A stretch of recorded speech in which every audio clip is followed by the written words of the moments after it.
اکثر خلک ربیع الاول پر هغه میاشت کې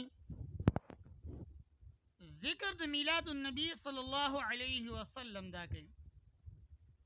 او 12 ربیع الاول ته خاص اهمیت ورکوي. بعض خلک 12 د ربیع الاول د اختر په شان شماري او د اختر په شان خوشحالي پکې کوي. بعض خلک 12 د ربیع الاول په ورځ باندې غم او خفګان دا کوي، ځکه چې په 12 د ربیع الاول کې رسول الله مبارک صلی الله علیه وسلم د دغه دنیا نه سفر راکړی، تشریف یې راوړی دی. دغه وجه نه عزتمندو دي د ربیع الاول دغه میاشت ته د بار وفات میاشم دا ویلی شي. شریعت مطهره کې عزتمندو نه په 12 د ربیع الاول د غم او د خفګان ثبوت شته دی چې په دې ورځ باندې غم وکړه، خفګان دا وکړه، او نه په شریعت مطهره کې د اختر په شان د خوشحالۍ حکم شته چې ته د اختر په شان خوشحالي په دغه ورځ کې دا وکړه. زمونږ دغه میلاد النبی صلی الله علیه وسلم دا جلسې د بدعاتو نه ډکې دي. عزتمندو دا مراجع میلاد جلسې دا د بدعاتو نه ډکې، د عوامو د اصلاح عمل په ځای د عوامو بنیادی ایمان عقاید دا خلق خرابوي. عام او کم علمه نادخوانان او اسمی او رسمی مولیان بگی د امت اتحاد او د اصلاح په ځای باندې او د سیرت د رسول الله صلی الله علیه وسلم په ځای داسې وعظونه او اقوال بیانوي چې د عشق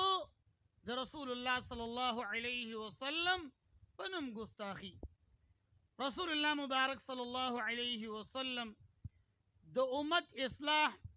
او د اتحاد په ځای د امت یووالی ختمی، د امت مسلمه د اصلاح پکې نه کېږي په دغه مجالسو کې، بلکې امت مسلمه کې انتشار، افتراق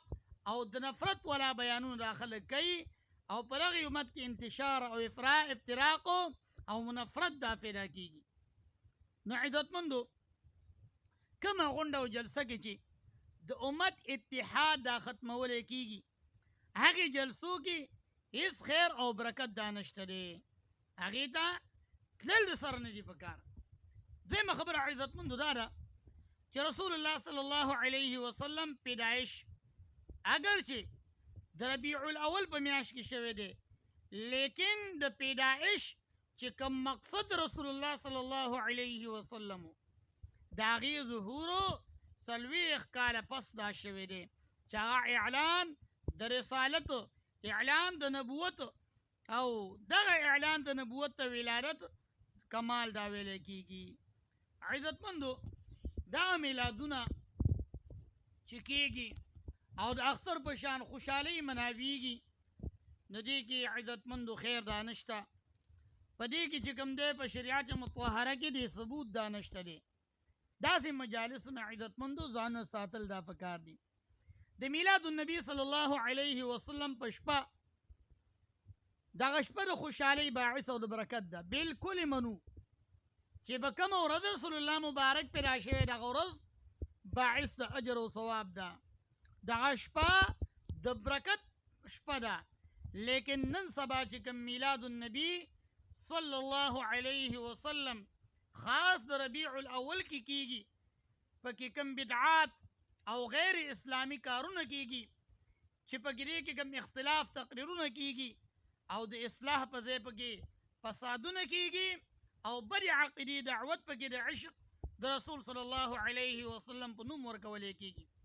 چې دا د امت وحدت ختمي. داسې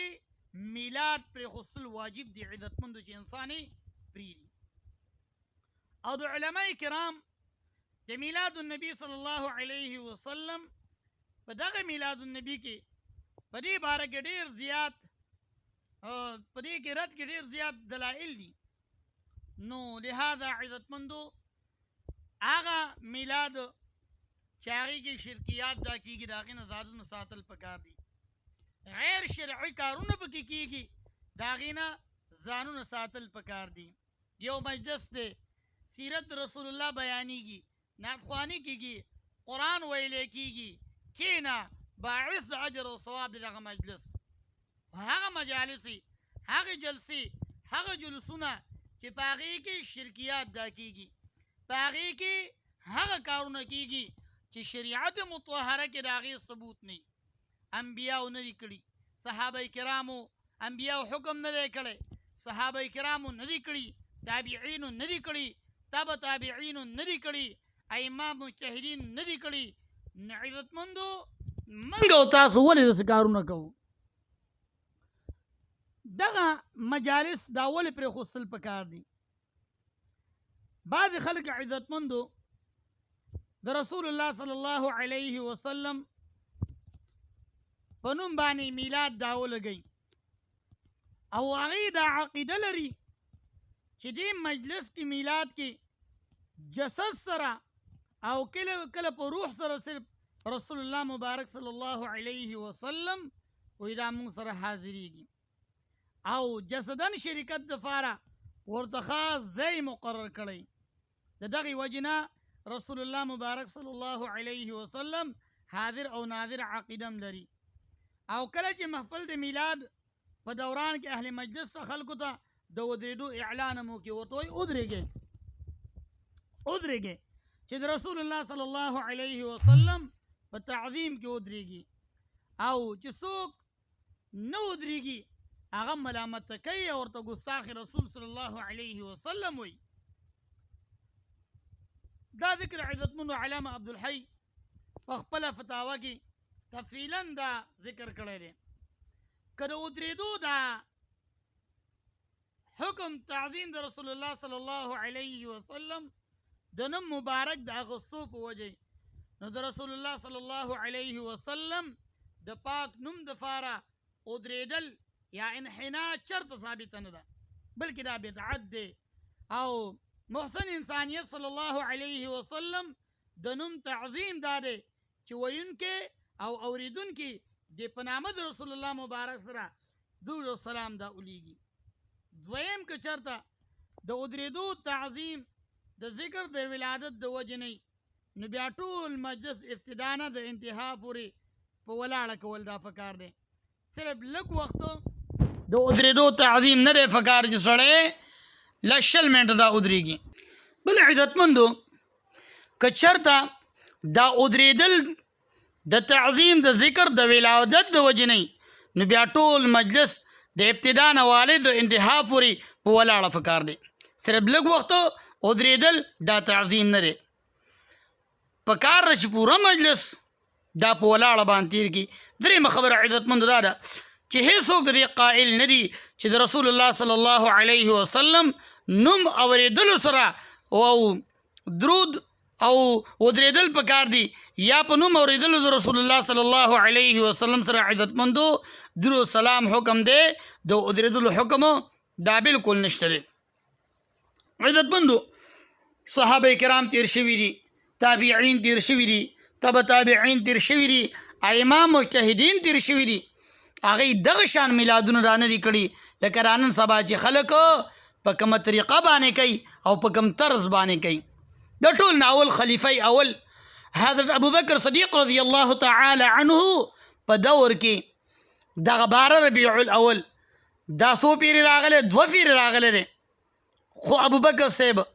دغه شان میلاد نه پخپله کړی دی او نه حکم کړی چې داسې میلاد دا تاسو کې.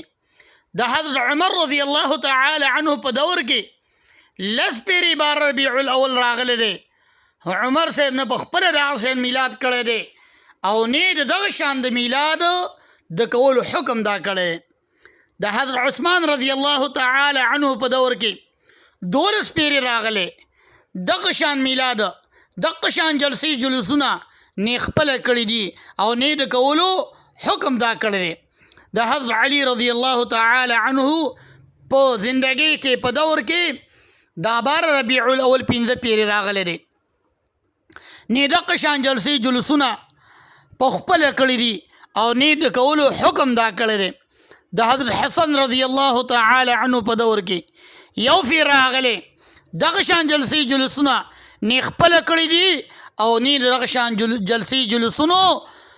امر کړی حکم کړی چې داسې تاسو وکړئ د محبوب علیه الصلاة والسلام په عشق کې او په مینه او محبت کې